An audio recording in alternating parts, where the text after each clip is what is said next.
This is the Success Through Community podcast.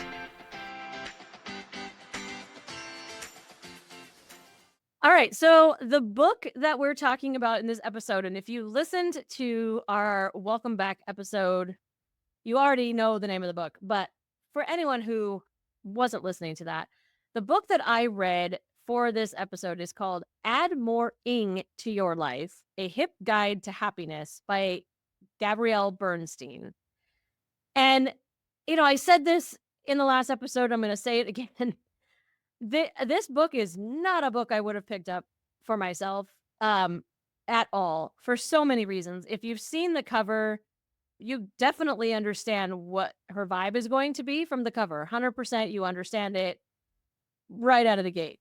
But this was a book that actually came to me from a good friend who was cleaning off her bookshelves, like literally physically cleaning her bookshelves.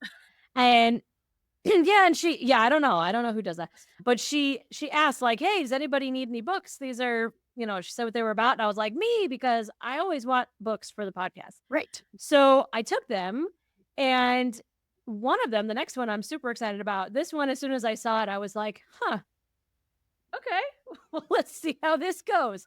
So here's like my first impression from looking at the book, but also just from reading the introduction, because that's always the first thing that I do is read the introduction. And I actually took notes on, like, not like on the introduction, but like my thoughts as soon as I finished reading it. Mm-hmm.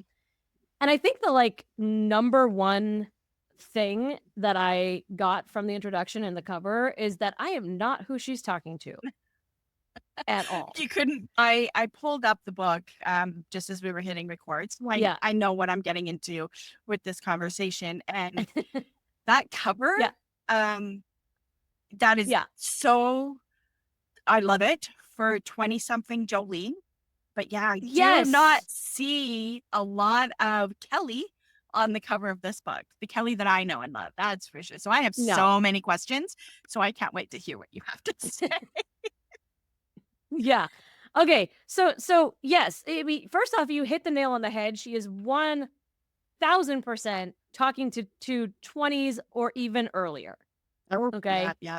The tone of the book is very much for people who are still figuring out who they are. And I'm not saying that you can't be figuring things out later in life, but like, so much of the focus of what she's talking about is like relationship based.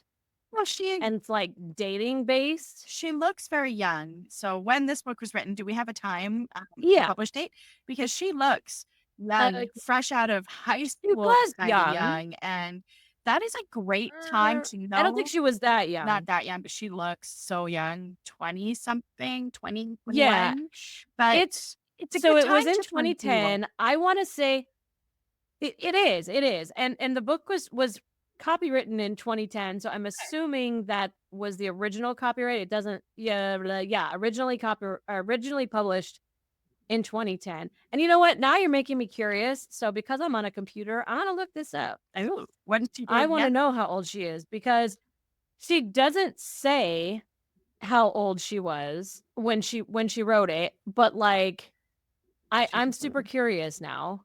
So okay, so she's like almost my age. So in 2010 she would have been like 30. Wow.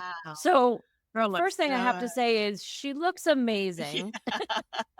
She absolutely looks amazing for 30 in this picture. And if you haven't already gone and looked up the cover, like, what are you waiting for? Pause us for a second. Go look up the cover. You need to understand what we're referring to here. I think the skateboard, the wings, all of that stuff. Feeds into it's intentional. Early. Yeah. Oh, it's so great. Okay, I'm for sure so curious. Keep going. Sorry. Yeah, for sure. Okay, so that was my first thing, was that like clearly it's written for people who are definitely in a different season of their life than I am as I am reading this book. And to be fair to my friend who gave me this book, she was at that 20s age when she read it. So I definitely understand how it would have or could have appealed to her. And honestly, the cover may have appealed to me at that time frame as well. Mm-hmm. But the other part of it that very much does not appeal to me is she clearly does not share my faith Ah, in the slightest, which I'm not saying I can't read stuff that, isn't focused on my faith. I absolutely can. But there's a difference between something that is written agnostically, like not talking about faith, and somebody that's writing about faith, but like talking about the universe and is very metaphysical mhm. and things like that, which are very different than how I look at things. So I had to translate a lot while I was reading to be able to get anything out of what she was talking about. Oh, You know, a lot of what interesting. she said I could relate in my own faith and make it make sense for me. Some of it I absolutely could not at all. But yeah, that was something that, like, had I picked up this book in a store in my 20s or late teens when this would have been appropriately timed, I still think I wouldn't have read it because it would have just been like, "Oh, no, thank you." You know what I mean? Like, that's how I would have felt about it at the time. But I can see the psychology behind what she's talking about, and I think, like, one of the things I wrote down once I finally got past the introduction and started reading chapter 1 was, I think the thing that strikes me the most is that it's all about the messenger. Because there's Oh, a lot of what she's saying that Mel Robbins says, but Mel Robbins says it using different words, sure, but from a completely different vibe perspective. and from a different perspective in life. And so because of that, and I don't know if Mel shares my faith or not. I think we talked about that in the last book of hers we were talking about. Mhm. I don't know if she does or not, but the point is it doesn't matter because she's not talking about it from any specific faith perspective. And so therefore it doesn't matter. I can just listen to the psychology and the wisdom in what she's saying. Right. And so I think that the messenger here has a lot to do with how something is received. And I think that's not, I mean, that's not like a mind blowing concept, but it just struck me as I was reading this that the right person in the right time might get a lot out of a book like this. But I am not that person, and this is not that time. So I have a question. This was not an audiobook, right? You have the physical book and actually No, reading it? physical book. Okay. Because that makes Yeah, a physical huge book. difference. And when you're reading a Mhm. book and the intro doesn't align with how you like right out of the gate, I'm so proud of you, Kelly, for finishing this book because I would honestly just looking at the cover in my current life, I would look at that and go, this isn't for me. And if the intro makes you feel a little blasé, then I'd put that sucker down and pick a new book. I'd be like, change my mind. Sorry, Yeah. can't do it. But I'm proud Here's of the you. thing. It's a really short book, Yeah. and that's that plus the fact that I will not lie, I skimmed a little bit of it.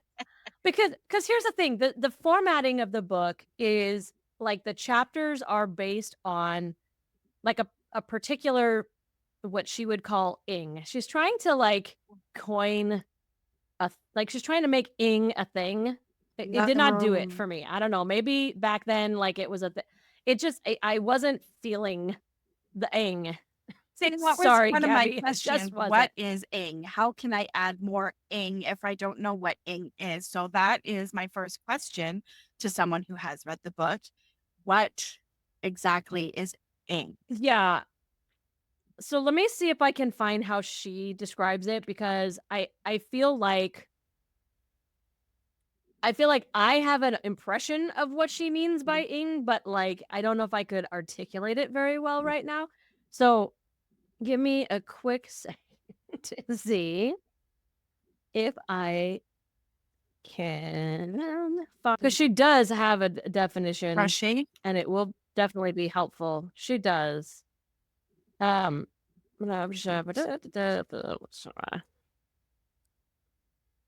Oh, and she's very punny. Okay, this is another thing Right. too. She's very And punny because like her introduction chapter, the title at the top is introduction. oh, And like, look, I'm not saying that I don't appreciate a good pun here and there. Obviously I do, but it felt like it was just trying too hard. Well, I just, It's her I first don't know.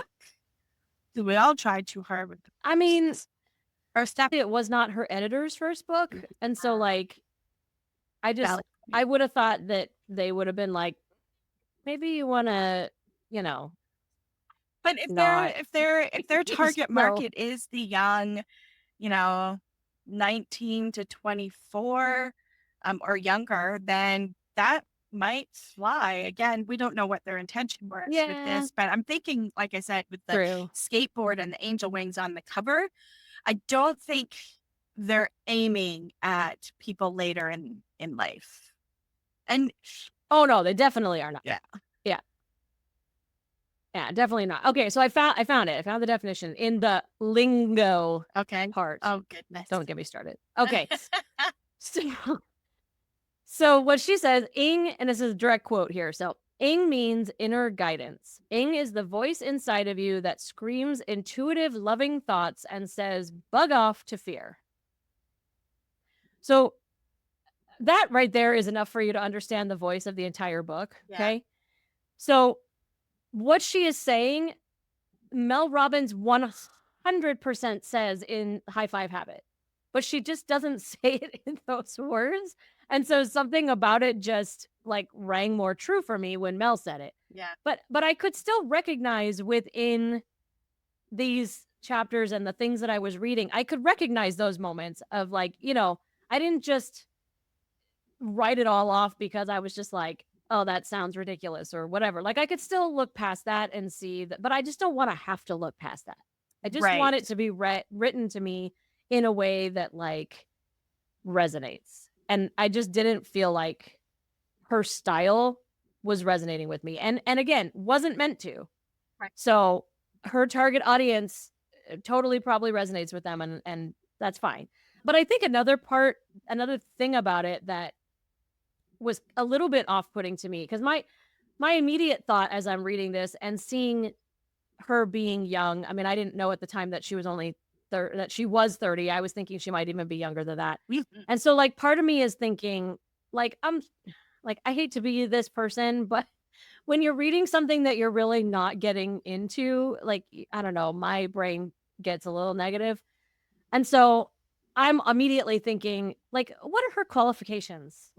Like, why do I care? And I honestly, you could say the same thing about me. You could say the same thing about you. I get it. I get it. We could say the You same don't thing have to about have qualifications to have a perspective. Yeah, we could say the same thing about Mel Robbins. Like, what are her qualifications to tell us Totally. to be happy? Right. So I get that. Totally. It's Totally, hard when you're not. But it's there. Yeah. I was just so negative. I'm like, who is this chick? And like, why? Whatever. Yeah. So I did some looking up and like, I mean, she doesn't really like she's a student of life like we all are. Like I don't feel like she had any qualifications that I was like, oh, okay. Well, I didn't get that from her at all. But I think what also was kind of off-putting to me, and after I read the book, I was very good about not reading this beforehand because I was trying really hard not to let other people's comments color my opinion until after. But I did see in some reviews and like on Goodreads and stuff, other people mention this too. So the entire book, and she makes no, like, this is not a secret, it is like out in the open. She is modeling this entire book out of another book that she read.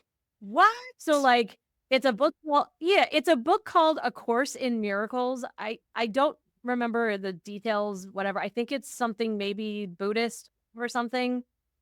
But like literally the beginning of each chapter, she's quoting something from A Course in Miracles, every single chapter. So basically she's kind of like repurposing what she learned from this book into her own book. Well, we've all and that I do kind of have issue in a sense. No, we have, but the whole book out of one other, like, look, we all pull from other things. Yeah. But there's a difference between, like my whole other podcast that I started this year is all based on primarily on comments and quotes from other people, but it's not the same exact people. I'm not basically rewriting their book for a different audience, which is what it sort of feels like she's doing. And so I don't know, that it rubbed me a little bit wrong, but again, I was already not feeling it a ton, so Not trying to be overly negative, but that was something that bugged me a I little am bit. curious about that. Like, did she get permission from the original author of A Course in Miracles? And wouldn't her publisher know better? I mean, putting something from Well, I mean, or she's not hiding it, so maybe she had permission, or maybe it's like a public domain situation at this well, yeah, it point. could be. It's possible. I am an intellectual property snob. And it's crazy. And that's my photography background. So like when you're on Facebook and you see someone use a photo or a screenshot, I saw one the other day, a coach did an ad on Facebook and it was a screenshot from that new show. Well, I guess it's not new anymore. It's got a ton of spinoffs, that cowboy show, Yellowknife or Yellowstone, I think it is. I don't know. Yeah, Yellowstone. Sorry. Yellowknife. I've never seen Yellowstone is a park in Montana. Okay, It's so like really famous. Anyways, and moving Yellowknife on. is a territory in Canada, so obviously I don't know what I'm talking about. Okay, all right. My listeners, Fair enough. please tell me what show it is because apparently it's quite famous and there's a husband-wife duet where she's crazy, but he supports her anyways, you know, the ultimate couple. But anyways, I see people using screenshots from these TV shows or using Disney characters in their Facebook ads. And I'm going, you did not get permission from Paramount. You did not get permission from Disney to push your wares using their intellectual property. So when she is using this book, it kind of rubs me the wrong way right out of the gate when you say that. I mean, it's one thing to go, I read Soul Source Entrepreneur. This is what I've learned. I have now kind of focused my business a lot on being soul aligned and soul sourced, so to speak, from what I gathered from that book. But I am not taking each chapter from that book and turning it into a lesson because that is not my property to do so with and then profiting from it. And that's right. I could, but that is just such a yucky thing to do in my opinion. So I support you in not liking this book. Yeah. And I haven't even read it. Well, I'm going to give her the benefit of the doubt that she either did have permission or it was public domain because I don't think a publisher would allow that. I mean, the liability would not be worth it to them. And again, not trying to be overly negative, but this book is not worth it to them to put that liability out there. Yeah. So I'm assuming that was not an issue. They did what they needed to do on that front. And and your comment about people using Disney and whatnot on their Facebook and Facebook ads and stuff. Well, Canva now has Disney graphic elements and stuff, so they just made it easier for people to do that. Well, they would have had to get I don't know permission. why. They would have to. A person in a company that size. Oh, I'm going to be Googling that. Well, no, I'm saying no. I'm saying Canva, like they're collaborating with Disney. Like their elements are available to Canva users, but that's not a carte blanche. You can use it to make money. The Canva rules are like you can put it in a design, but you can't. Yeah, there's rules about that, and they're just hoping that people are following them, which is pretty dangerous. But anyways, that's a whole different topic for a different day. Maybe I'll talk about that on my channel over on YouTube or something because that's more relevant there. Yeah. But to your point, I'm going to give her the benefit of the doubt on this one. We'll just give her this one because I'm not going to give her many others. But this is just me being very honest. So each of the chapters is based on a quote-ing equation of basically like an exercise. Well, she talks about, that particular topic. Like the first one is feeling, and then chapter 2 is forgiving, and then chapter 3 is balancing, and then 4 is mirroring and releasing, and like this is, you get where I'm going with this. And so she'll talk about it, and then she'll give you an exercise, which she implies they're meant to be 30-day exercises. And I'm thinking, who's reading this book and then stopping at chapter 1 and then doing this exercise for 30 days and then coming back to this book and then like I don't know any 18, 19, early 20s that's doing that. I really don't. Maybe you pick one of the things that like really speaks to you or something and you would do that. I don't know. But what I do appreciate about what she, or maybe A Course in Miracles, I'm not really sure, is telling you to do is to combine like mindset and mental work with physical movement. And I do really like this because there is a lot to be said about like just like the kinesthetic aspect of habit building, which is essentially what she's talking about, which is why I should like this book. Okay. Right. She's talking about building better habits. If you really break it down to the bare bones, that's what she's talking about. So she combines these things. So, like, if, for example, and I don't remember if this is actually one of the things, so I'm just going to make it up, but like, let's say that you're working on self love and some reflection. And so you're repeating a mantra to yourself, but you're not just repeating a mantra to yourself while sitting in a chair. You're like jumping on a trampoline and repeating the mantra to yourself because there's a kinesthetic aspect that makes it stick better. It's why sometimes when you physically write something down versus type it into a computer, it sticks better in your mind. It makes so much sense. I do. Yeah, it makes a lot of sense. And so to that end, I did appreciate where she was going with it, wherever that concept originated. I don't think it came from her because I felt like she got it from someone and started doing it. And it worked for her. And so that's why she's incorporating. That was the vibe that I was getting from what she was saying. Right. But it is very beneficial. But because of that, like half the chapter is her describing these like reflect on this and then write about this and then meditate on this and then do this movement. And towards the end, I wasn't reading those parts. Sorry. No. I was just reading because I'm like, I'm not going to do these exercises. I already know I'm not going to do them. So I'm not going to force myself to read them. I get the gist of where you're going with this and cool, so I that's how I got through it. and I definitely, you can ask my husband who sits next to me in our loft when we do our morning routines, because I have sucked him into the morning routine thing now. I'm very proud of that. I would sit and I would like force my way through that chapter as part of my reading for the morning. And then I would finally finish it. And then I would grab my for fun book and be like, I need a palate cleanser before I go to work. I need to read something fun, just because it was just so not. Like, I'm not trying to be overly negative, but it just so not for me. But again, there is good stuff in it. So I would just say if some of the concepts I'm talking about are resonating, just go read a Mel Robbins book. Yes. Because you're probably, if you're listening to us, you're probably going to like Mel's version of it more than Gabby's. That's just my 2 cents there. There was one chapter I skipped completely because it was the releasing chapter and it was like all focused on romance and dating. And I'm like, look, I am in a happy, healthy marriage. I've been married for over 10 years. I do not need advice from this little skateboarding angel winged unicyclist about romance. Like, nope, moving on. I don't need to read that. But I did appreciate and I did want to make a point of saying here that if you are a solopreneur listening to us and you are single and you are dating, balance is key. Being able to balance all of these things, especially these relationships with your business.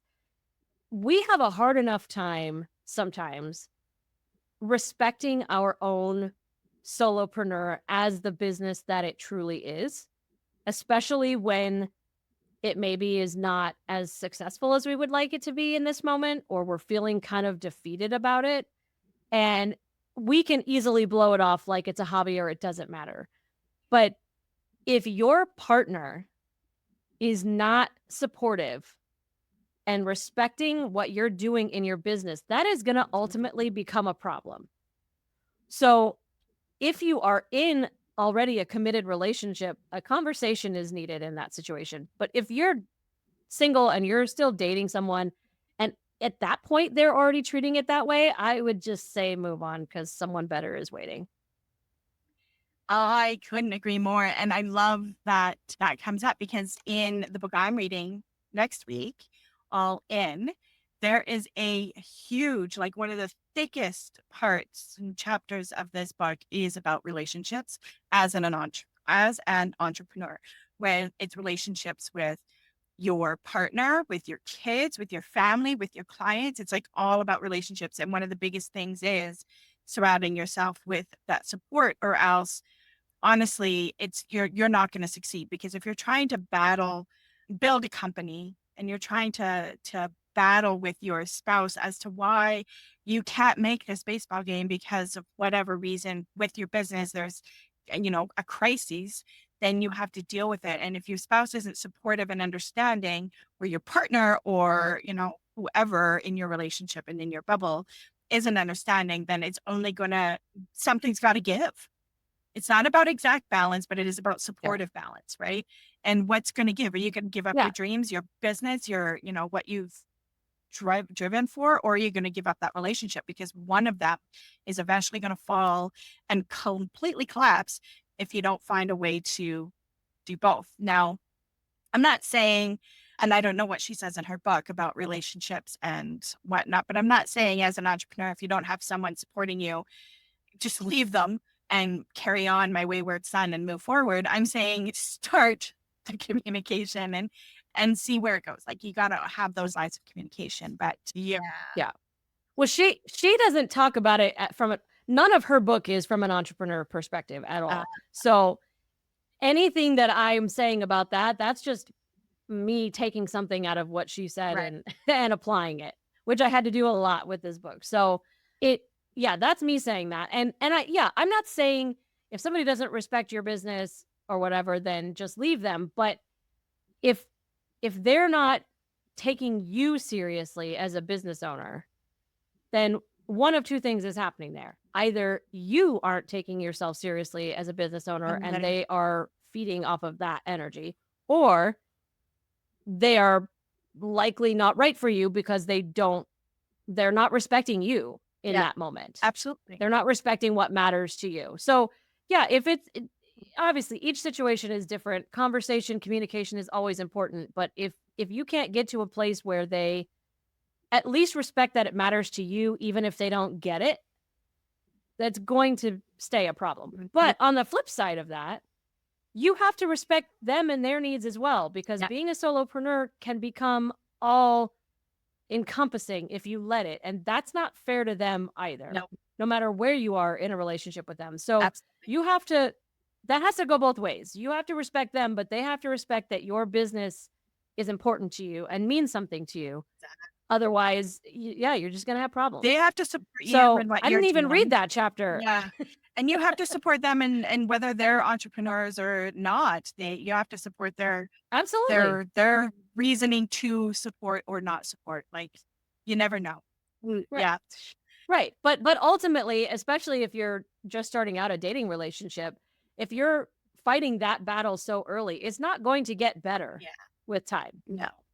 So you need to not put yourself in a situation where you're wasting time and being frustrated and just you're with the wrong person in that moment. Mm-hmm. If it's something you started up later in life and your partner's just having a hard time getting it as you're kind of learning and growing and getting excited about something, that's different, because that's an adjustment period that you both have to get into. You know what I mean? Yep. So there are many, many aspects of that conversation. That's a huge conversation that we could have somewhere else. And because we could talk about that for hours, but I wanted to point it out because I thought it was important, even though I didn't end up reading that chapter because it didn't really apply to me in that moment. But that's, overall, that was kind of like what I was getting out of it the most, was just the high level perspective of, taking the time to really think on and reflect on certain things. She kind of did like the exercises were a little bit like free write exercises, which I know what that is, but like free writing is basically you have like a topic or a theme or something that you're wanting to work through in mind, and you just sit and write. Like, you don't edit yourself while you're writing, you just write. And then you read it back and reflect on it. And that's where like the meditation or prayer or whatever you want, however you want to look at it, even if it's just being objective looking at it, that works too. But then adding in, once you've figured out what does this mean to me and how am I going to incorporate something into my routine, to counteract whatever I didn't like about what I read, that's where the kinesthetic aspect comes in. And it's not like, yes, she talks about trampolining. She talks about climbing a wall, or, it could just be walking. And she always gave like a couple of physical ideas, because the first one was always something a little ridiculous. Like, I didn't make up unicycle. That is like truly a thing that she does. And so like that would be like her first example for something. And she'd be like, well, if you don't plan on doing that, or if you don't have a unicycle, like, oh yeah, I don't happen to have one in my garage. Like, she'll give you another like similar type of physical activity to do that will, like, obviously a unicycle is about balance. And so that was in the balance section. So you find something that's balance focused. So for me, I would be more out on a paddleboard than I would be on a unicycle, but it would be the same kind of concept, I see. right? Okay. Yeah. So like that was chapter 3, was about being balanced. And, you know, she definitely talked about, she was very woo-woo at the beginning, but not even your kind of like, it would have gone too far for you, the woo-woo. And It I'm was it woo-woo. was not. I know you are, but I still think even you would have been rolling your eyes at some of the woo-woo. I But do like the idea of layering that affirmation with a no, I physical do activity. too. I think that's actually quite smart. And I've never heard Yes. that before. So for me, it is coming directly from her. Where she got it, I have no idea.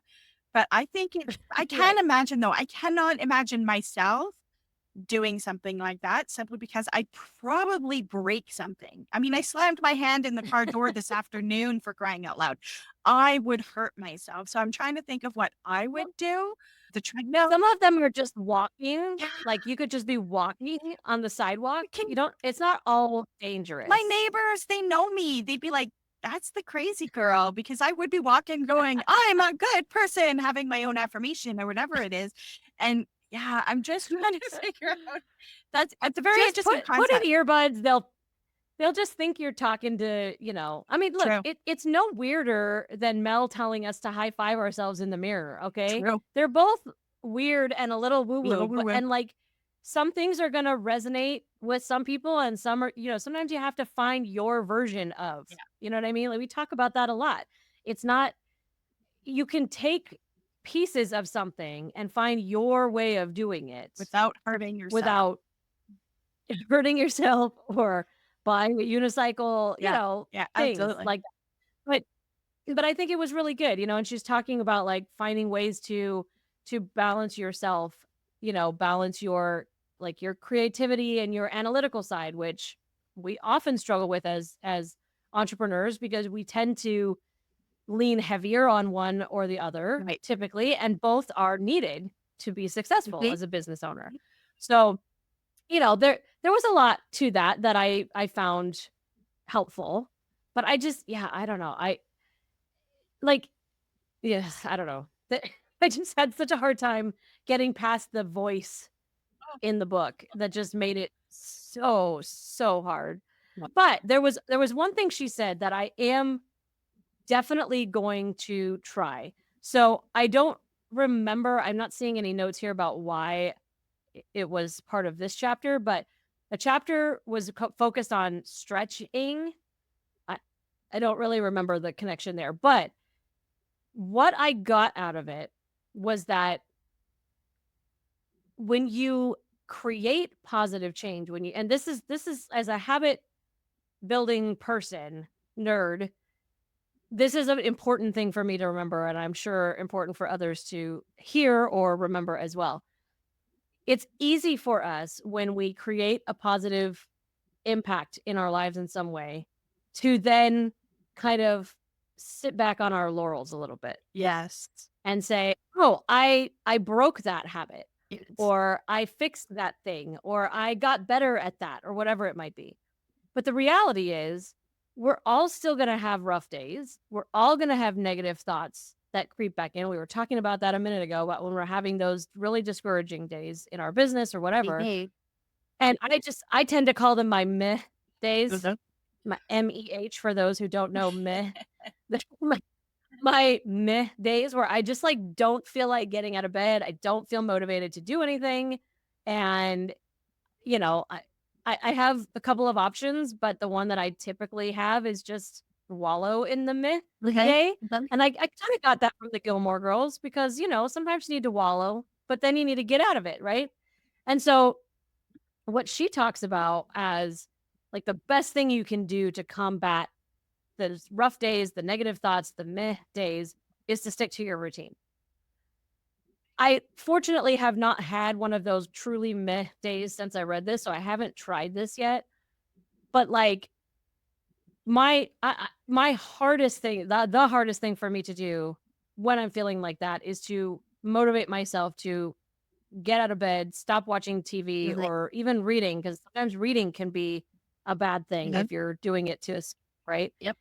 It's an That escape, the like a purposeful escape from yeah. Yeah. And so the best thing that I can do in those situations is to get out of bed and at least at bare minimum do my morning routine. Mhm. Because the reality is that because I have been consistent in practicing that and building that routine and building that habit, that routine is going to trigger something in me. I'll Oh, see if that's really true, but that's the idea. I love Okay. and I think That's it's what I'm, true because you've worked so it makes hard sense. on creating this routine, and it basically when it's like a song, right? Sometimes you can be in the worst mood, and then you hear the right song, and now you're bouncy, trouncy, and having fun. And you're fun, fun, Yes. fun, fun, fun because of the song. And I think that the routine can do that as well. It's going to trigger that, okay, you're up, you're moving, you're breathing, you have gratitude, you have a roof over your head, life is good. Let's carry on. We're not gonna wallow and meh all day. Right. Let's move forward with this. And I think that those habits that you've been building is going to, and if it hasn't already, make a huge difference on those days. I need to start doing those habits. I started with my last book, but I haven't been as dedicated as you are with the morning routine. But that's a me thing. Like I need to work on that. But I think Yeah. you're right. I agree with more. Yeah, I think so too. And I'm gonna keep bringing it back to my friend Mel because so many of her posts recently on Instagram and LinkedIn and whatever, because I follow her literally all the places I can possibly follow her. I think she's been doing a lot of posts about that, like literally videos of her like not wanting to get out of bed and then using her 5 4 3 2 1. And if you don't know what that is, 5-second rule, Mel Robbins, go read it. But using her 5 4 3 2 1 to just get out of bed and go do her, keep to her routine and stick to her habits. And so she's saying the same thing here, right? And so again, this is a time where I needed to hear it in the voice I needed to hear it from, but it's the same truth, it's the same wisdom either way. Yeah. So I'll give Gabby that one too. Wherever it came from, I needed to hear it differently, but it's still very, very valid. And it does make a lot of sense because I would have a hard time doing my morning routine and then going back to bed. Absolutely. It just would feel wrong. You know what I mean? And so I think even on a meth day, I would still feel wrong. So I can see how it will work. And maybe I'll report back the next time I have one of those days and I try it and we see how it goes. But I feel like it makes a lot of sense. And Mel then call them gremlins. Those met date. yeah, she calls them gremlins. Yeah, Yeah. Okay, just checking. She calls them gremlins, which I like. And then like I purposely left this for like the last thing I'm going to talk about because I don't want to rail on this as much as I will probably naturally rail on this. But she talked a lot about my least favorite word in business, Uh-oh. Manifestation. manifestation. Oh. I mean, so much. And like it's to be expected when you see her vibe and her voice and whatever. I get it. But like I just have so many issues with manifestation. Not that look, I recognize that positive thinking and vision casting are forms of manifestation. Mhm.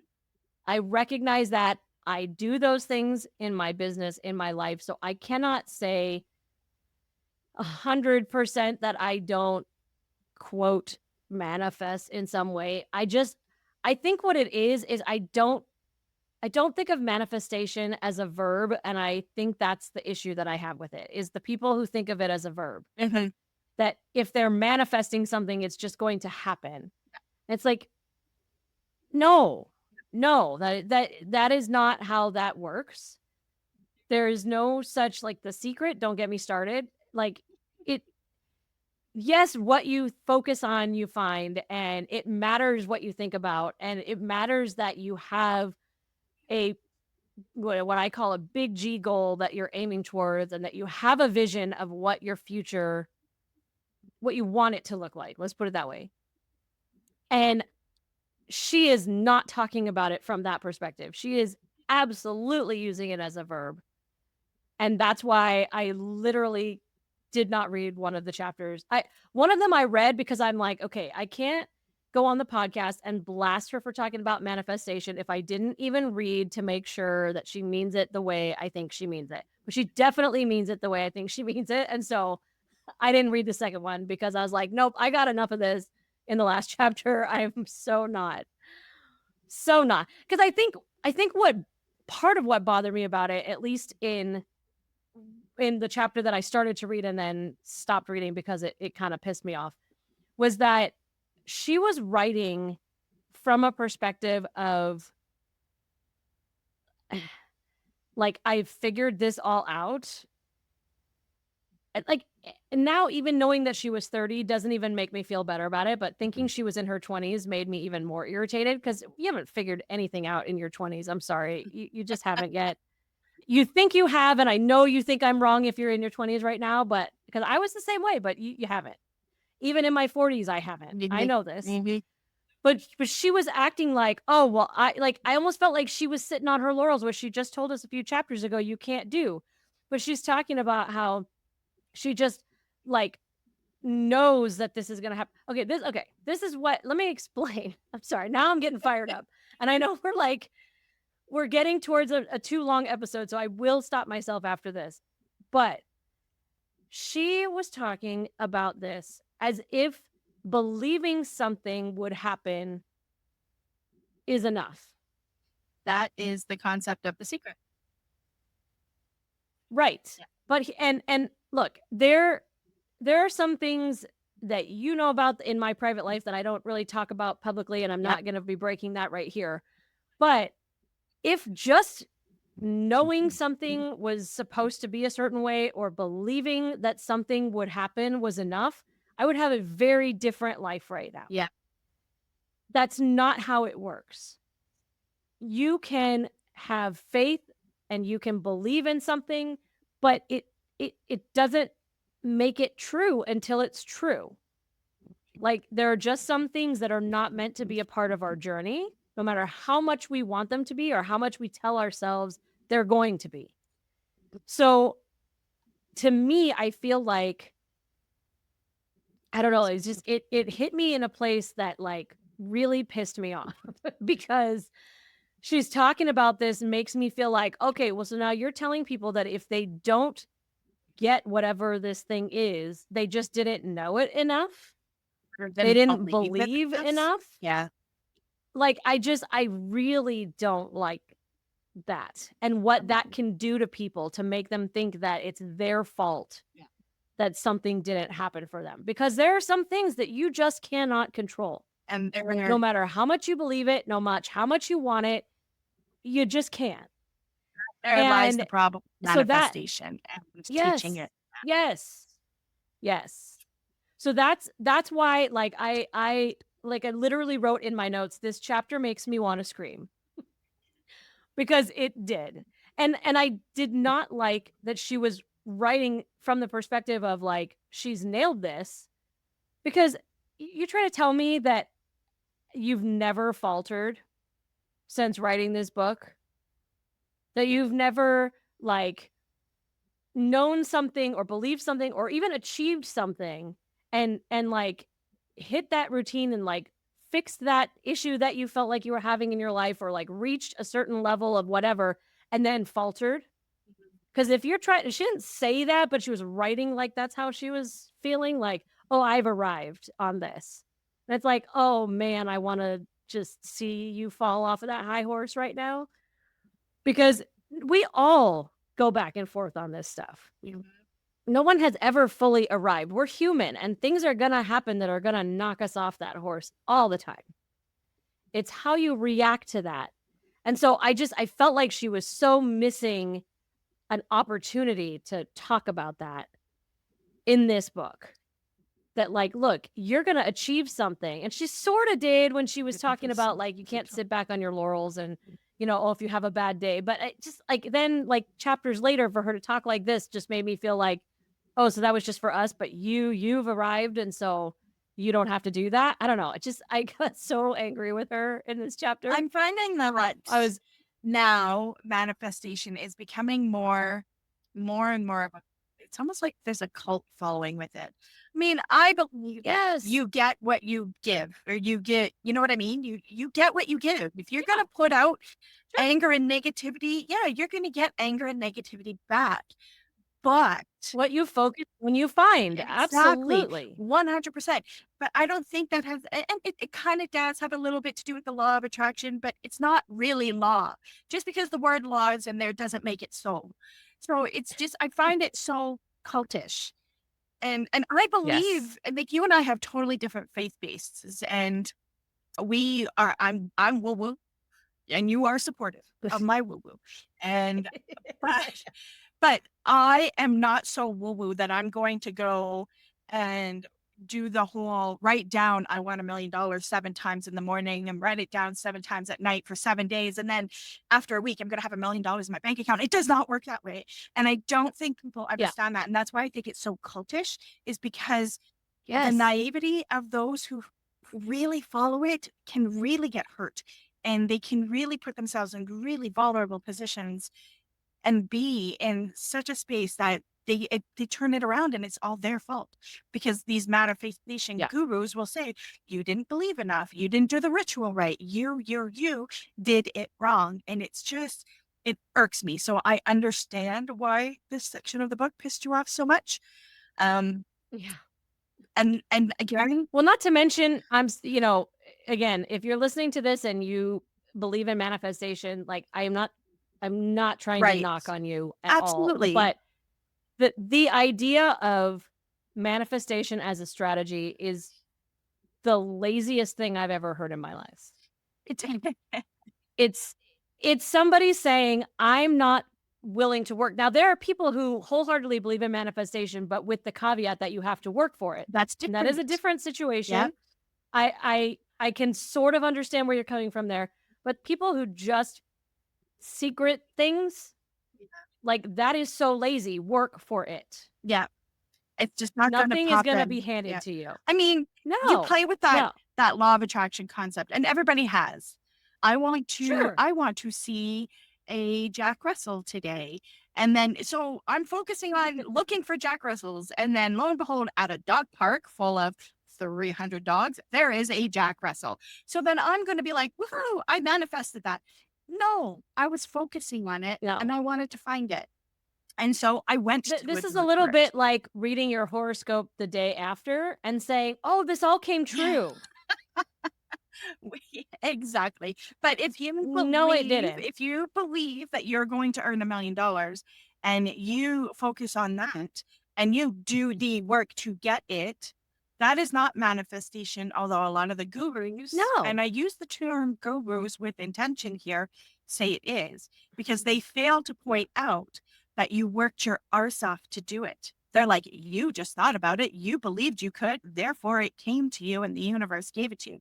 Don't get me wrong. I believe the Yeah. universe gives me what I deserve and what I desire. But I also believe that the universe is like, well, if you want it, this is how you're going to get it. And so do the work. Yeah. Yeah. Yeah. And there was a thing in here. I don't remember all of the details here, but part of this, like the chapter that was literally called manifesting, that would be the one I skipped because Yeah. I was like, no, I've gotten enough of your manifestation in the last chapter. Um, but I read a little part of it. And this was after reading this part was when I stopped because she's literally talking about, and I don't know who it was, so you could go look it up if you want to know who she's talking about. But supposedly, and I'm going to put a lot of allegedlys in here because I don't buy this at all. Some health guru claimed that they manifested cervical cancer in themselves by being negative and then cured it with positive affirmations. Good gravy. Are you kidding me? That is so dangerous and irresponsible. Right. So look, that totally feeds into what you're saying about it being cultish, and even taking the cultish aspect, which I wouldn't totally agree with. Don't get me wrong. I totally agree with that. My initial thought when I read that was, that is way too much pressure on my thoughts. Yeah. I do not want the thoughts that cross my mind that I can't really control, by the way, to have that level of power over me. I mean, Mel's talked about this too, but like, you can't control the thought that comes into your mind, only how you react to it. So the idea that, and they weren't saying that this was not like some crazy experiment that they like intentionally manifested cancer and then got rid of it. Like, they're saying they got cancer and they believe they manifested it by being negative. So they decided that to cure it, they would just be positive, and that it worked. We cannot wait. And I just, look, sorry, this just, whoa. Yeah, it's ridiculous. You know, I'm going to go like, I believe in miracles, definitely, but not this. I can't wait to tell my best friend, my childhood best friend since we were 9 years old, you know, Dawn, you didn't have to get a double mastectomy after your breast cancer diagnosis and didn't have to go through chemo. All you had to do was believe you could cure it with your mind and it would have been fine. Yeah. Like, doesn't it just like make you so angry? Like, you just want to throw, I'm like, my heart is racing. I wanted to throw the book across the room. I was so mad at this whole part of it. Like, yeah, so mad. You know, and I so mad. Okay. All right. So we are getting a little on tangent here. And this can go in so many ways. So there are those who believe in the manifestation of curing their ailments. There are those that believe in that praying to God will cure their ailments. There are those that believe in, you know, concocting rosemary with moon water will cure their ailments. There are all of those different beliefs out there. And I am 100% for believe what makes you whole, what aligns with your soul, your body, your lifestyle, what makes you whole as a person. And that is how you're going to be happy and have a wonderful life, is by doing that and not trying to fall under other people's beliefs. But there is a huge but here. Be responsible about it. If you are feeling sick and there is something wrong, we live in a world where there is medical miracles out there every day that can help us. Go and look and look at them as the alternative medicine, right? You know what I mean? I mean, you don't even have to like, I mean, I totally agree. And this is where, and we are not going to go down a whole like religion, you know, tangent on this, but as a Christian, I absolutely pray for miracles, especially when someone's sick or struggling with whatever. But that's praying for like the miracle through the doctor. Yeah. Like, you're not saying like, okay, well, I'm not going to do anything. I'm just going to pray and you're going to heal me. I firmly believe that God could do that, but I also believe that he created doctors and science and medicine, and that these things are there to be his hands, or to be that, like that, you know what I'm saying? Like, it's not just faith. Faith is there largely for your own peace. Like, yes, there's a lot to be said for it, and we could go down a whole tangent on that. I won't, but like, it doesn't mean that it's the only thing at play here. Like, doctors, medicine, surgeries, all of these things are very important in that process. It's necessary. You don't just sit back and hope that it's going to happen because you prayed for it, or you manifested it, or you moon watered it. I don't know what you call it when you do that, but you have to do something, you know? And this is where like, yeah, it gets super irresponsible and super dangerous. Absolutely. And yeah, super scary. is- I don't think she was intending to go there with it, but just the fact that she brought that up as an example, just like, Oh, that makes me so sick. I was just like, I am not reading this chapter. I am not doing it. You know, So I don't know what else she said in that chapter, to be honest. based on just, this conversation and the energy, there's my woo-woo, the energy that I want to put out there for the both of us, for listeners. We're not knocking anybody and what their faith and their beliefs are. I'm not saying that there's no hope for miracles or you can't believe in fairies. Magic does happen and it's out there, right? So miracles do happen. And whether you believe that it is God that creates those miracles or, the moon or the fairy that lives in the tree across the way, it doesn't matter. Just what you need to know is it's very irresponsible to believe and dangerous to believe that it's just in the power of your thoughts, that you can just manifest any kind of miracle, regardless of what you're trying to manifest. You have to work for it, whether it is right. I mean, it's super dangerous when we're talking health. Yeah. But when we're talking, financial health or success of your business, it's dangerous there too, because it can be. if your family's well-being is based on the success of your business, then you need to work hard.